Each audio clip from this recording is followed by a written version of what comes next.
Hi, I'm Meta Spencer. Now, have you been paying enough attention to the Arctic? Most of us haven't, and this is time for us to pay some attention to the Arctic. So, today we're going to do that. We're going to listen to Ernie Regehr. I'm going to have a conversation with Ernie Regehr, who does know a thing or two about the Arctic.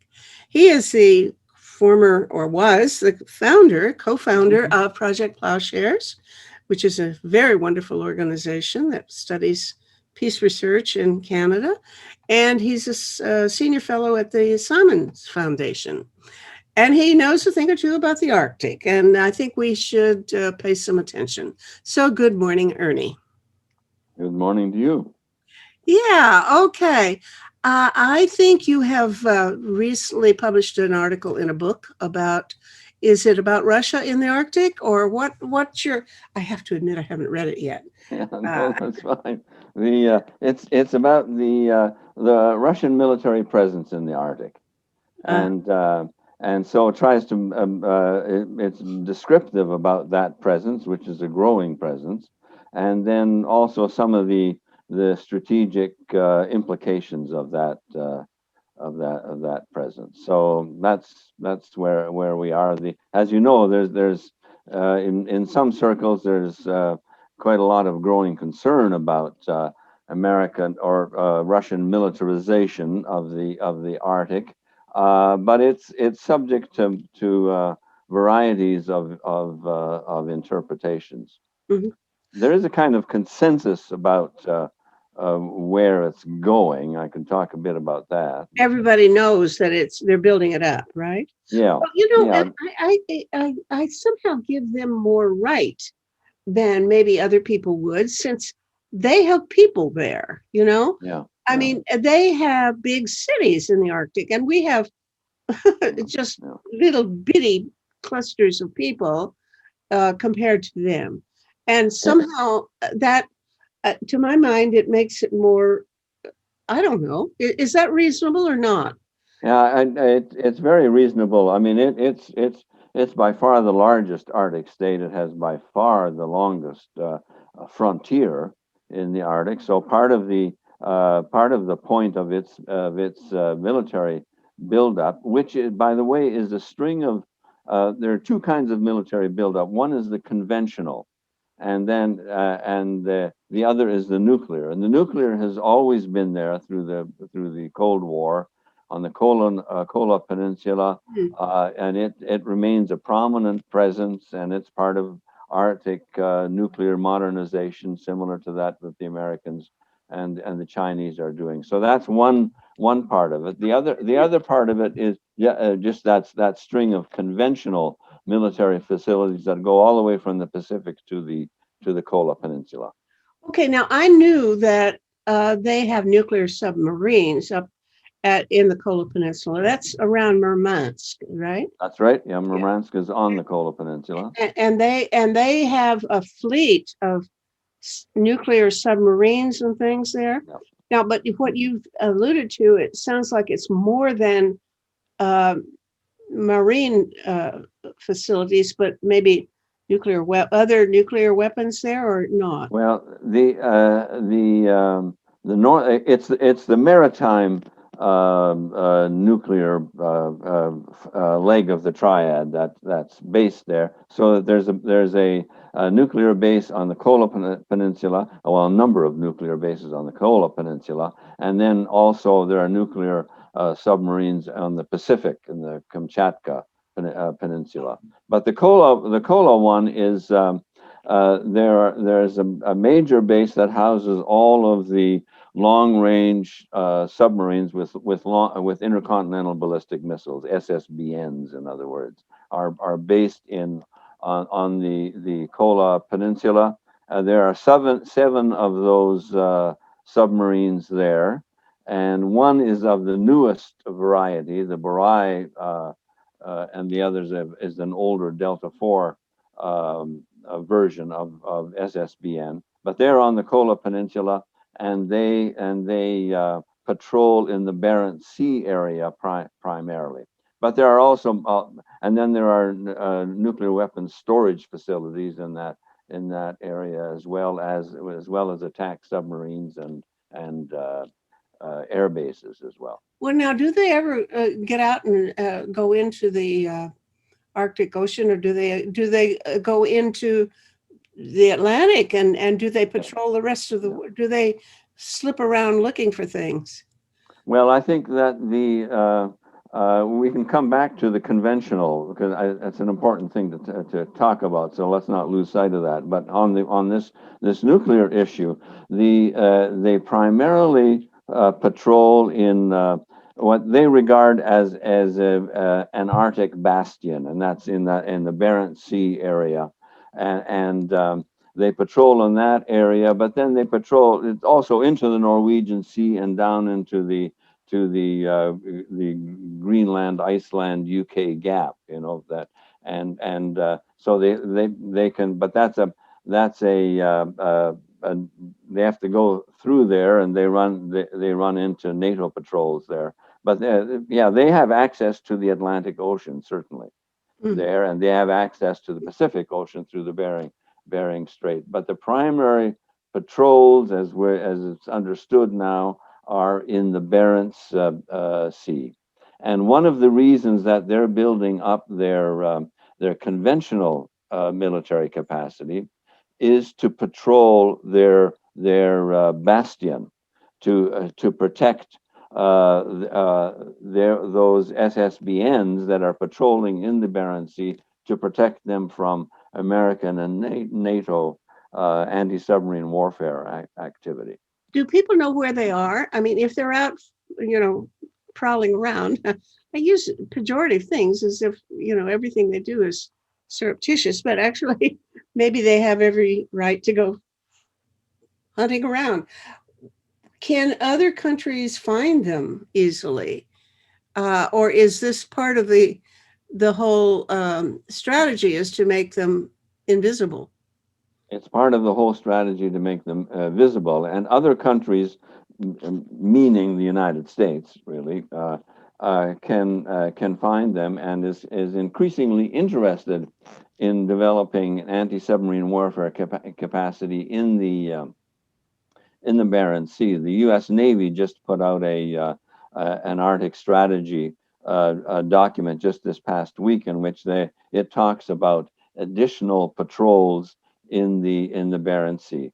Now I regard that as a very destabilizing development. I mean, the whole point of having a bastion in the Barents Sea for these SSBNs to patrol is in support of deterrence and an assured second strike, and for the U.S. to increasingly and aggressively patrol with anti-submarine warfare activity, that puts those submarines in peril and in worries about a first strike, preemptive strike. So one of the arms control proposals that is out there is that both Russia in the Arctic and the United States in its own Atlantic and Pacific areas close to its borders should have areas in which are free of anti-submarine warfare activity. In other words, bastions for the SSBNs to patrol, because as long as there's a deterrent system, you want that deterrent system to have an assured second strike and not be in danger of being attacked in a preemptive strike. And so then one of the proposals for the Arctic is to leave it be from the point of view of the SSBNs. Don't go looking for them, because that's destabilizing. That's, kind of paradoxical, but of course it makes sense when you think about it. It wouldn't occur to me that we peace people ought to be out there defending second strike capacity. Yeah. Well,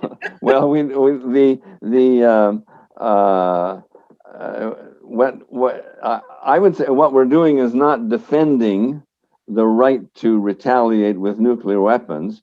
What we're doing is saying is preventing preemptive strikes. Yeah. Okay. Which I can understand the reasoning. It makes good sense, but it wouldn't actually probably wouldn't have occurred to me that was But see, one of the most dangerous things in if the United States and Russia, for example, were in a very, very major political crisis point, if you have active anti-submarine warfare, then you have both sides thinking, well, it's to my advantage to use this thing before to use these weapons before I lose them. And so if you have active anti-submarine patrols, you're creating incentives to go first. And And that's the then you last. would also, I guess the same logic would mean you want them to be invisible if possible. That's exactly right. That's why the Russians have a bastion which the West should honor. And then that's a stabilizing thing, and then you work through New Start and other provisions to whittle away and reduce those arsenals until we get to the point of elimination. But in Okay. the meantime, New you Start want to sounds promote good, but I wasn't stability. aware that New Start covered that. Well, it covers all strategic range nuclear weapons. Mhm. So that includes those seven submarines that are in that Russia has in each with 16 missiles and multiple warheads. So there's a big chunk of the Russian arsenal is there. Well, has the New Start? I mean, it's been in effect since Obama and what's his Hmm. face Medvedev did it, and has it actually reduced any of these maritime weapons? Well, yes, it has indeed. I mean, as you know, it reduces the total deployable arsenal to 1,550 warheads, and each side can decide which vehicles whether it wants most of them put on submarines or most of them on land-based missiles and so forth. But it restricts them. So since New Start, these submarines have never carried the maximum number of nuclear warheads that they could, because they're in, So or- in we order to know keep them under the New Start limits. we know which particular missiles have been removed. Yeah, there are verification provisions within the New Start, and the details of which I'm not an expert on and don't know Well, don't now, know. if the thing gets renewed, as no doubt Biden will do, well, I shouldn't say no doubt, but it seems that they will. Um, will they be further? How many more will be taken out? Is that part? Well, I know that it's just a matter of renewing it, but do they have a quota, a fixed number that they already plan to do at the next stage, or what? no, the renewal will simply keep in place the 1,550 warhead maximum, and in many ways more importantly, the verification provisions within the treaty. That will keep that all in place, and then the Biden administration to be has indicated that then it is committed then to begin negotiations towards a follow-on treaty. And whether the New Start is renewed for a full 5 years, which it can be done by just presidential decree, uh, that's probably the wise move. And then they have that time in order to negotiate a new one and possibly involve China in it, which is what the Trump administration was Do you think that's was on. realistic? I mean, I I knew that Trump was demanding that, but I thought he was just playing, fiddling around trying to disguise the fact that he wasn't going to participate. Uh, Yeah, no, I mean, at this point, um, uh, a way of making sure that it wouldn't get extended if it required. But in the long run, China, of course, has to be drawn in, as do all of the nuclear powers. So whether that's in the next round or after that, I don't know. Uh, but renewing it or extending it will allow for negotiations towards a follow-on treaty. okay, I jumped right in and started asking irrelevant questions before you had a chance to say the basic things about where things are. Where all of the military bases that the conventional military bases that run about 20 of them from the Pacific coast, right at near Bering Strait, and to all the way to Murmansk. And those are, I'll just talk about those a little bit if you don't mind. Those are all in the process of being refurbished, and the primary interest in refurbishing them is one is new issues related to sovereignty. The Arctic for all of the northern state is just becoming a much more accessible place. And so Russia has a very, very long frontier, and so needs much more surveillance and situational awareness activity in order to monitor that frontier. So they have those facilities, and you mentioned right off the top, they have major resources, and it's a significant part of their GDP, about 25%, and the population as well. So it has vital interests in that area that it seeks to defend. And also it's the northern sea route that is the one that is opening up, that to get from China wants to ship to Western Europe, for example. If it goes up through the Bering Sea, through the northern sea route along the Russian coast, and then down to UK and Western Europe, it takes about 10, 11 sailing days off the trip, rather than going around Suez Canal. So there's a very, very keen interest in opening up that northern sea route, which Russia is doing with some Chinese investment as well.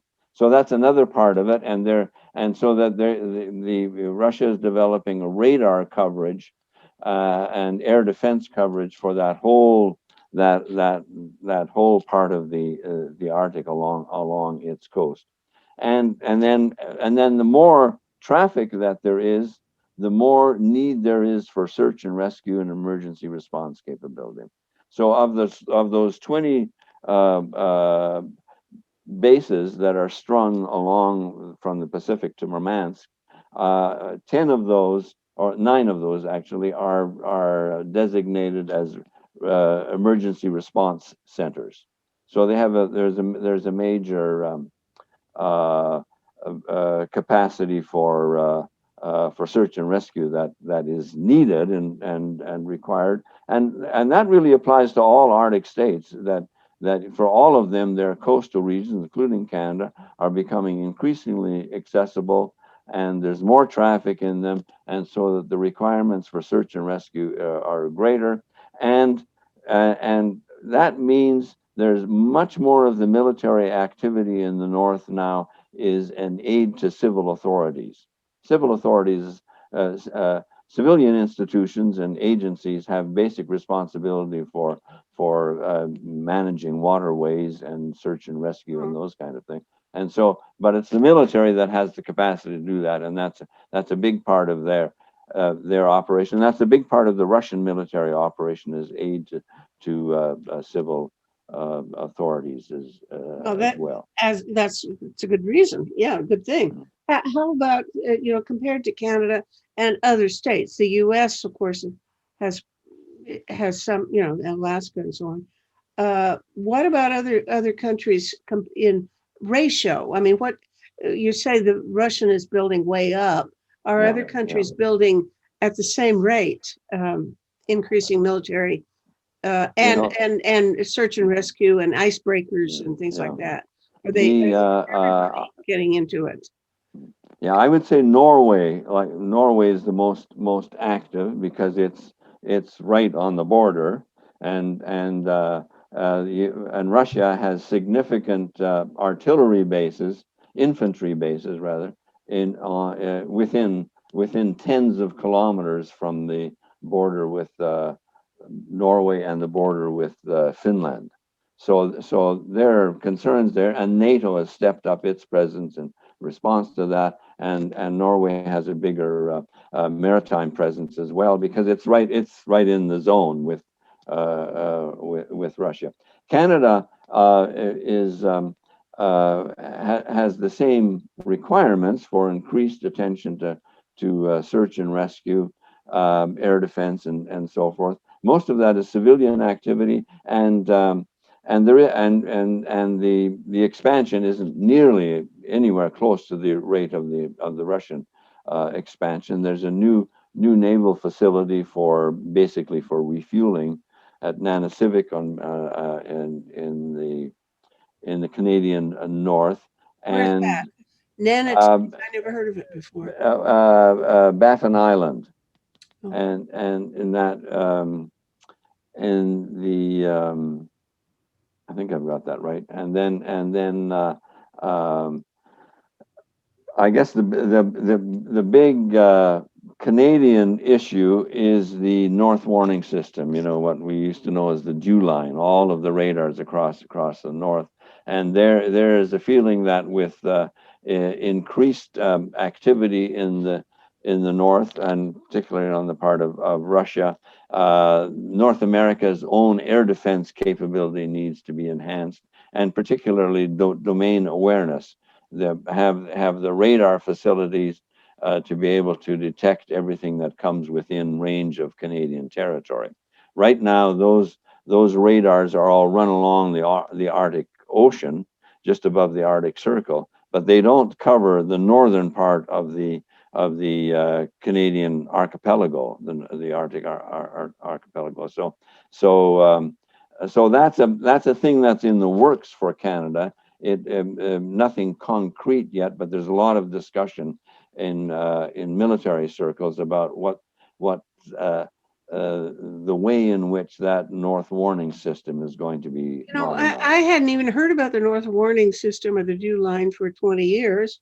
And I guess I thought I would have, if you'd asked me, I would have guessed that maybe with satellites that's a passe thing, not needed anymore. But are you saying that is really an essential part of If you want to be able to identify, and every state should be able to identify aircraft that are coming into its airspace, you need to have radar. Satellites don't help you with that, because they're not the same kind of continuous coverage. So you need to have radar in order to do that. And the more that you have low flying and hyperspeed aerial and missiles, and then it gets much more complicated. But you need to have a coastal radar capacity, which Canada has on the east and west coast. We have coastal radars, and so that's a big thing that NORAD does, is monitor the air traffic, which is all civilian coming into Canada. But we don't have that capacity for all of Canadian territory in the north. So there are renewal or modernization requirements there, which is going to be expensive and a longer term thing. But it's in the exploration stages. You have to have people actually manning these. No, I don't think so. The North Warning Systems, no, are not staffed. They're so the connection is the communication links to them, but not. They don't need to have people on base constantly. They have to visit there presumably on a regular basis, but.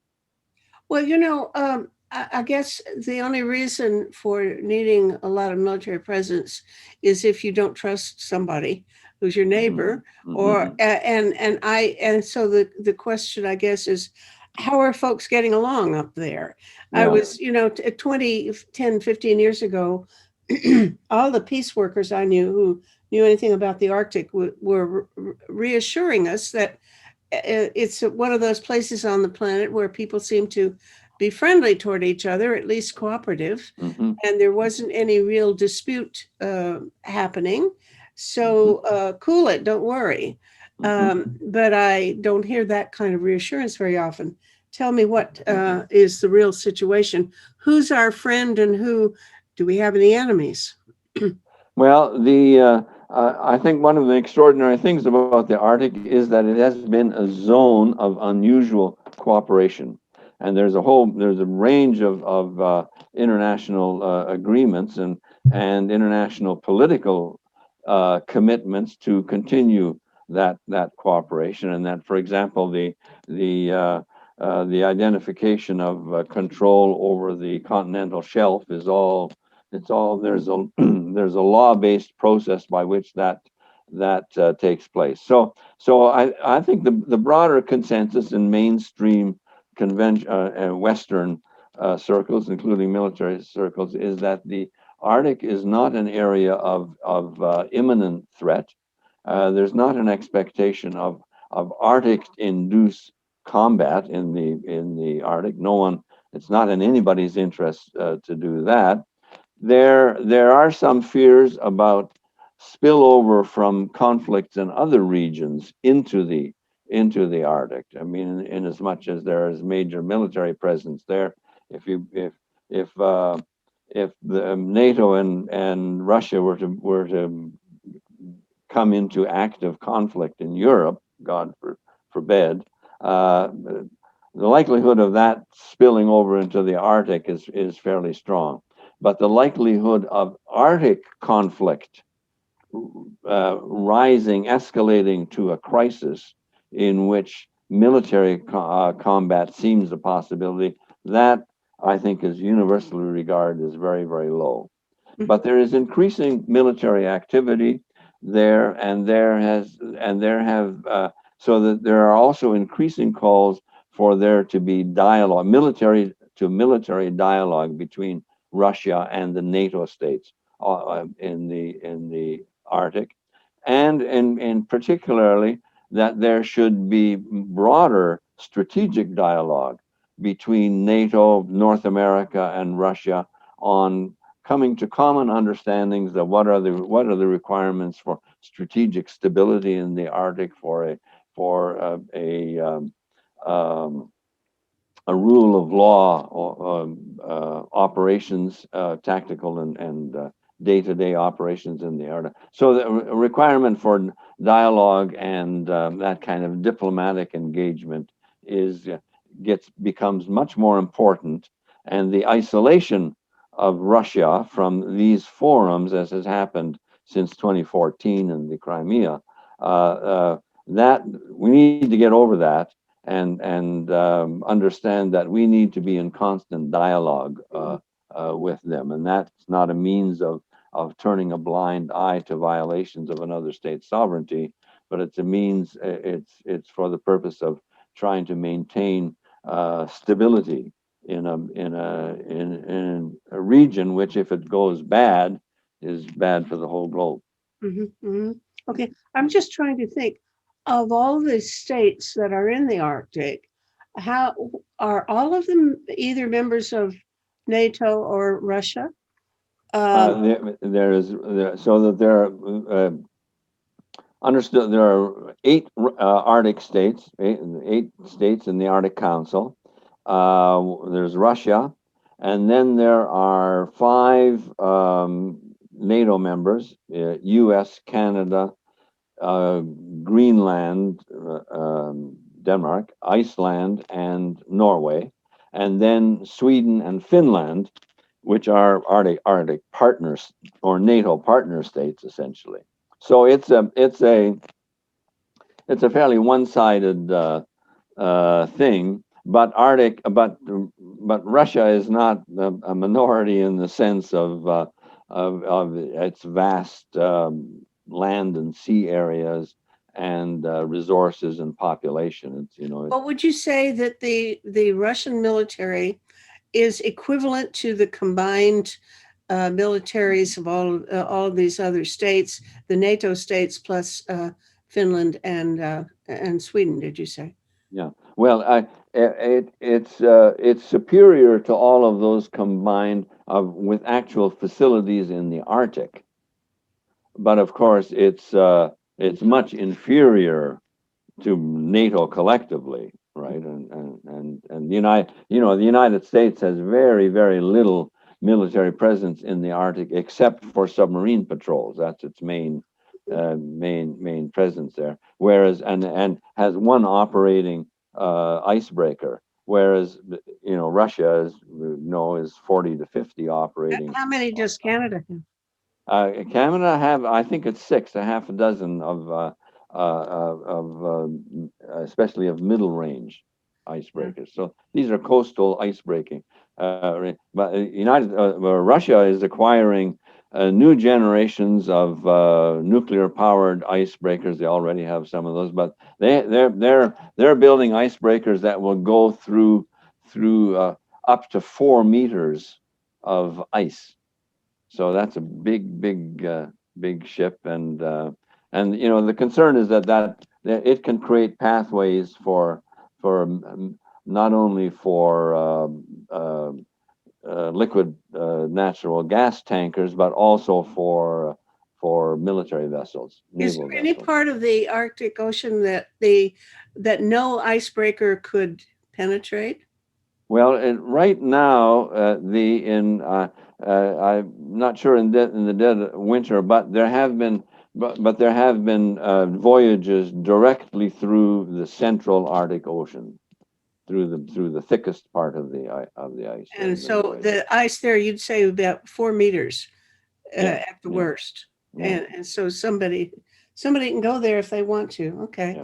Yeah. Now, you mentioned the connection between Russia and China, and I know they have some sort of strange friendship nowadays. But how friendly are they?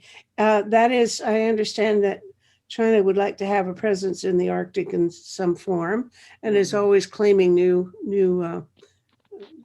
ways of establishing a presence there with not, for example, a gold mine. I think recently there was one of the things what they wanted to buy from a Canadian one. Yeah. Canadian wanted. But would Russia support China's requests to be part of the Arctic?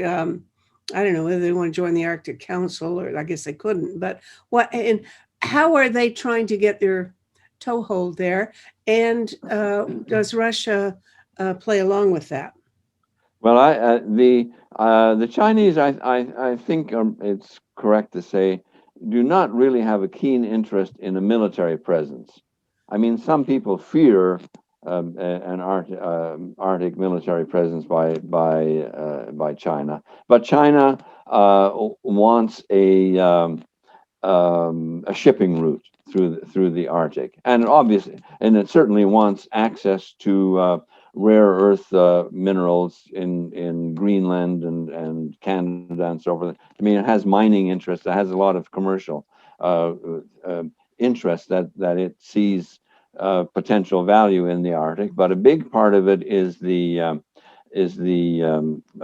shipping route, and China is certainly helping Russia in building an infrastructure for a shipping route through its Arctic. So that there's cooperation there. There's no question. Well, if we open, or as if you and I personally will open the Arctic, but if somebody opens the Arctic to shipping, I would assume that it would be international, that anybody with a rowboat who wants to go there can do it. It wouldn't be specifically Chinese shipping route. It would be international, right? Yeah, absolutely. And it runs the Northern Sea route runs entirely through the exclusive economic zone of Russia, not through Russian territorial waters.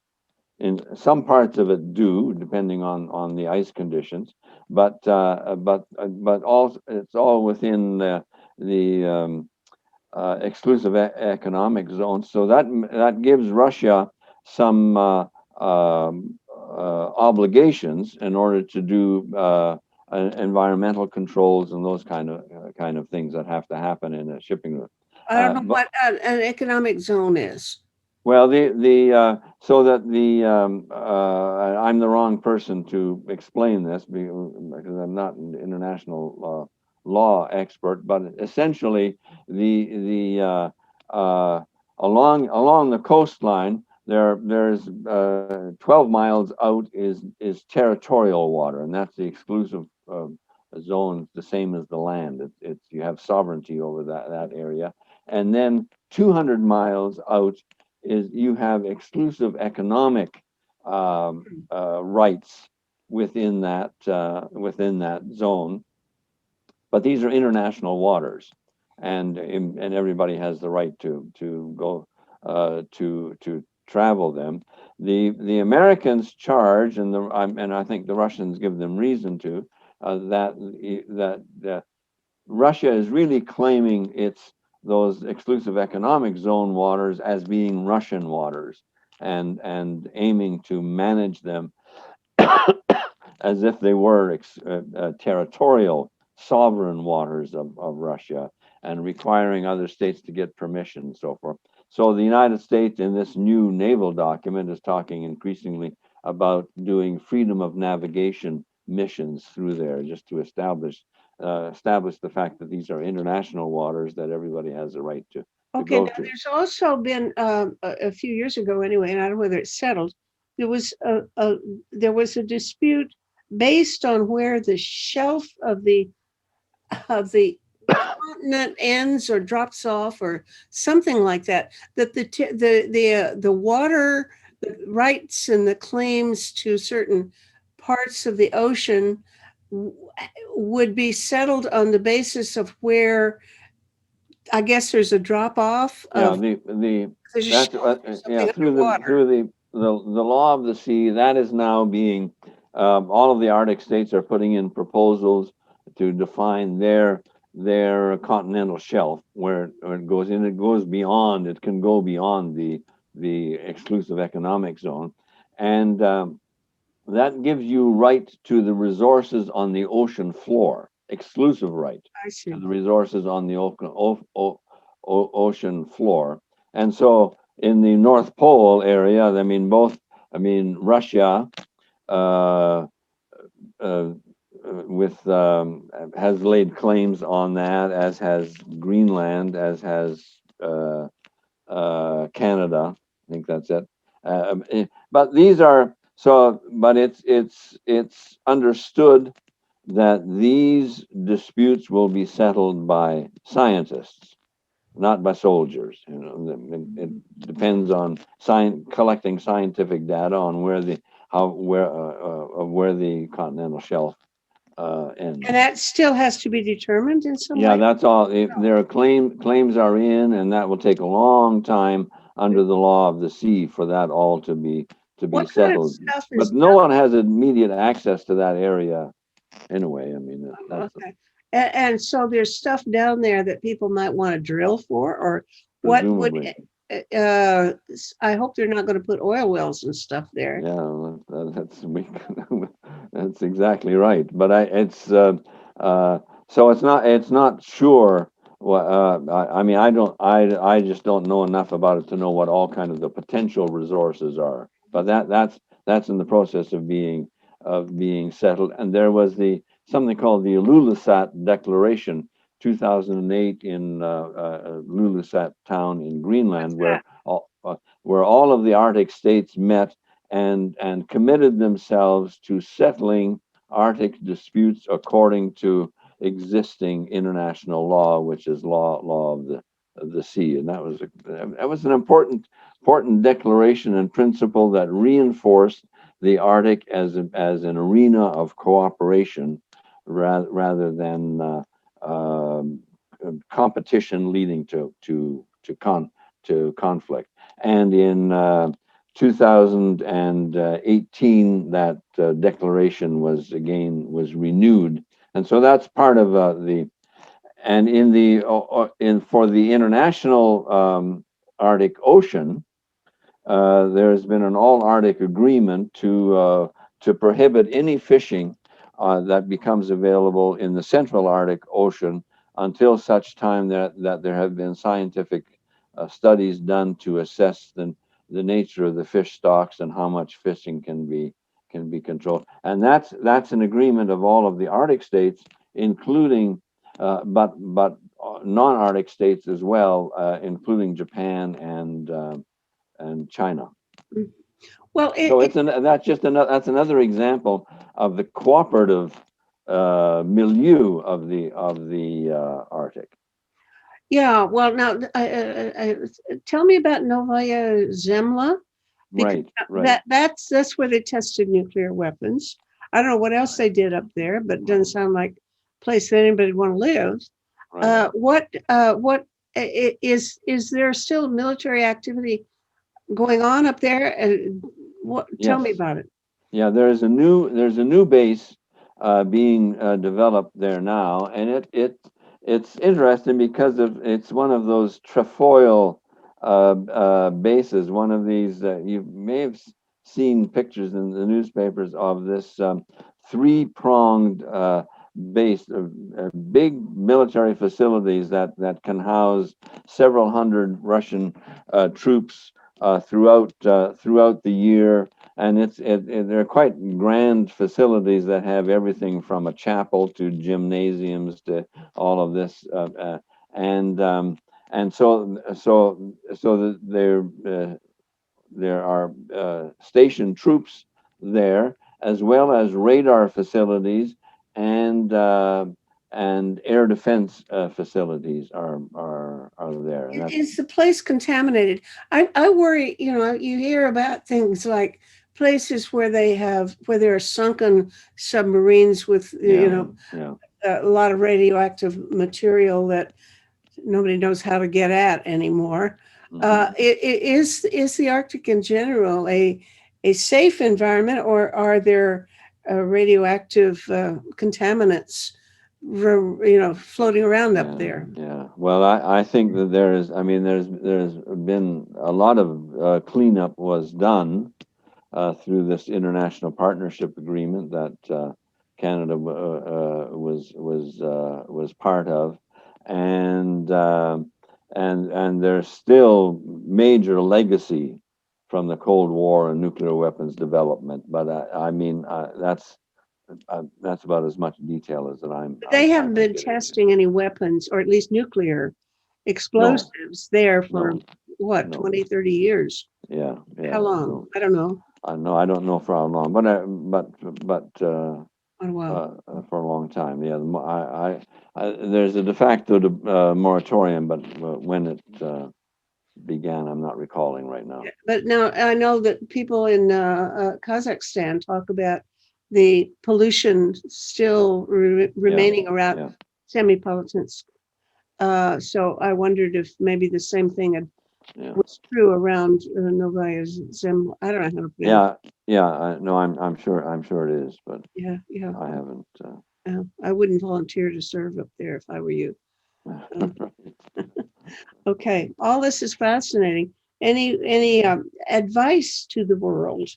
What would, if you were in charge of trying to make steps toward nuclear disarmament and toward really an end to any hostilities, and you were responsible for the Arctic, what kinds of new decrees would you issue?